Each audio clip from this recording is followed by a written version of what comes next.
No, you got $660 left? I told you it was a lot. Wow. We're gonna start over and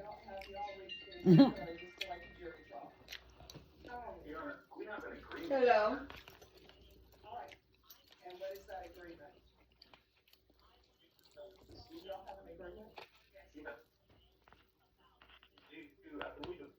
Plan that helps with final medical expenses in the New Jersey. Miss Moore, can you unmute yourself?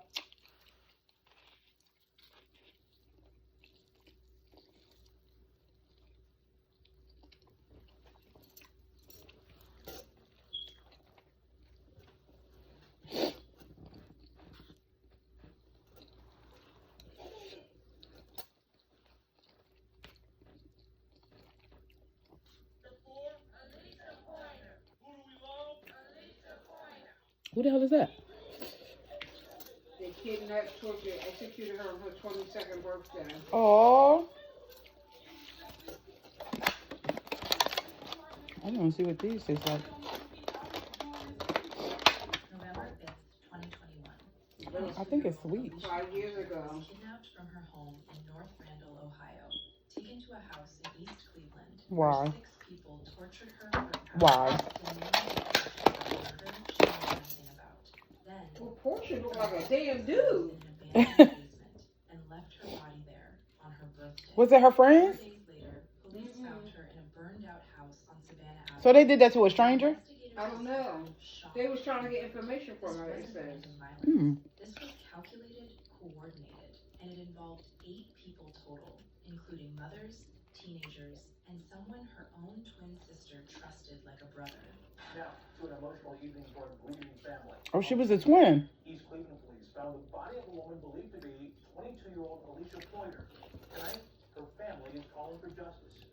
Lydia Spar has more. They carried pink balloons, wore her picture on their t-shirts, all as they passed by the house where police say Alicia Pointer's body was found. They was reckless people, heartless people, and they don't need to be out here doing this to people like this.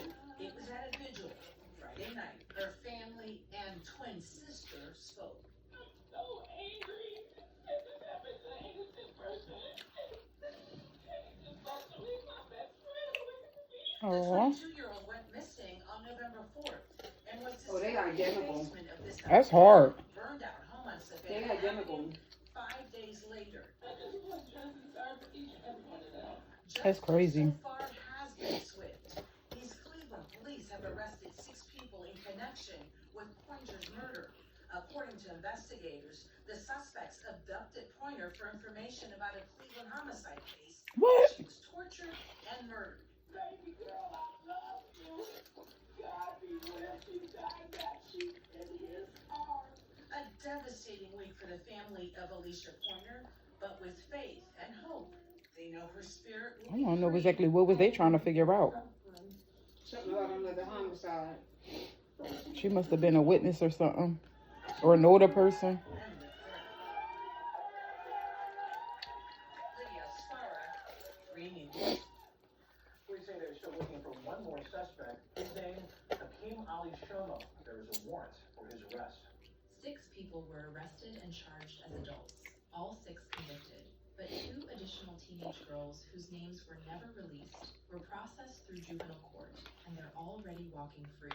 And the person who started everything by giving her name to save himself is serving less time than the people who pulled the trigger. Hi, it's Leah. It's Alicia. We'll be doing a sister tag, and I'm gonna be asking each other questions, and she's gonna be answering them, and she's gonna ask me questions, and we're gonna be answering them. How's it gonna be a twin? That's everybody's question. How's it gonna be a twin? Well, it's normal, but we don't feel anything, you know. I don't have twin powers. Don't have them in gas. I don't feel anything. Once she gets hit, I don't die.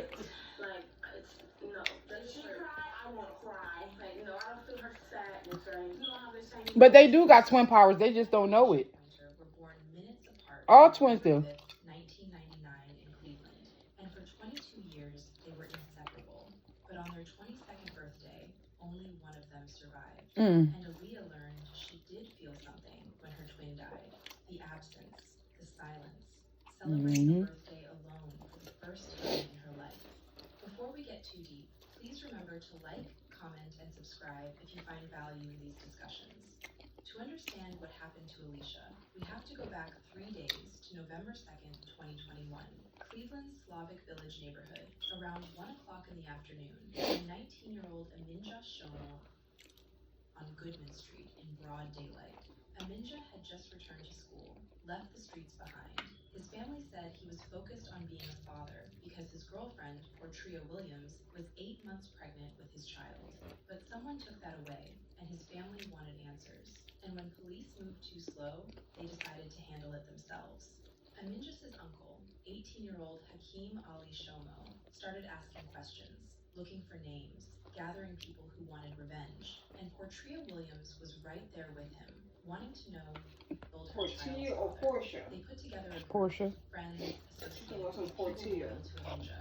And through street gossip, a name came Portia up looked like a fucking man. Alicia Pointer's Pregnant. fate. But that name didn't come from evidence or witnesses. It came from someone trying to save himself. His name was Nathaniel Pope Jr., 22 years old, and Aaliyah considered him a friend, called him brother, trusted him completely. At Melbourne tonight, 6 people have been indicted on aggravated murder charges in connection to the death of Alicia Pointer. Police say Pointer was tortured, killed, and her body was left in the basement of an East Cleveland home. On November 4th, 2021, Hakeem and his crew found Nathaniel leaving the plasma center where he worked, got him in a vehicle, put a gun to his head, and demanded he tell them what he knew about Aminja's death. Nathaniel had a choice. Tell the truth that he didn't know anything and risk his life, or give them a name. And he gave them the name of Alicia Pointer's ex-boyfriend, Colin, someone Nathaniel had personal beef with. He told them Colin was involved, told them where Colin would be. When they couldn't find Colin, someone suggested going after his girlfriend instead. So Alicia Pointer's Instagram got passed along. A young woman who had nothing to do with Aminja's death, nothing to do with Colin anymore. But to Hakeem and Portria, she was leverage. They made a plan involving multiple people, multiple vehicles, and cruelty that would shock the city. November 4th, late evening, 4 people got in a vehicle and drove to East Cleveland, near Glenmont and Superior. Portria Williams, 30, Destiny Henderson, 17, Nathaniel Pope Jr., 22, and Hakeem Ali Shomo, 18, 2 of them armed.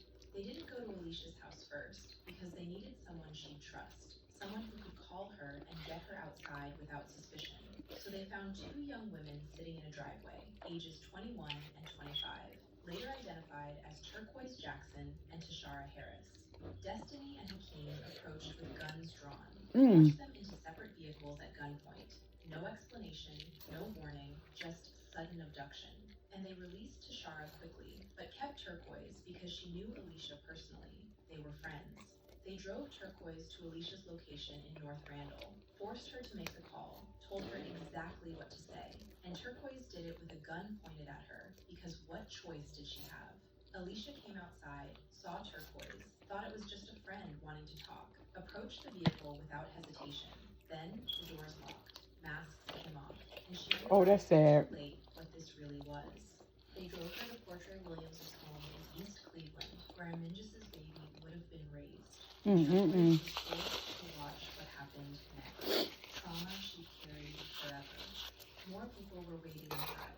Brittany Smith, 33, and Anthony Bryant, 18, a high school senior at Randall Park, set to graduate in September.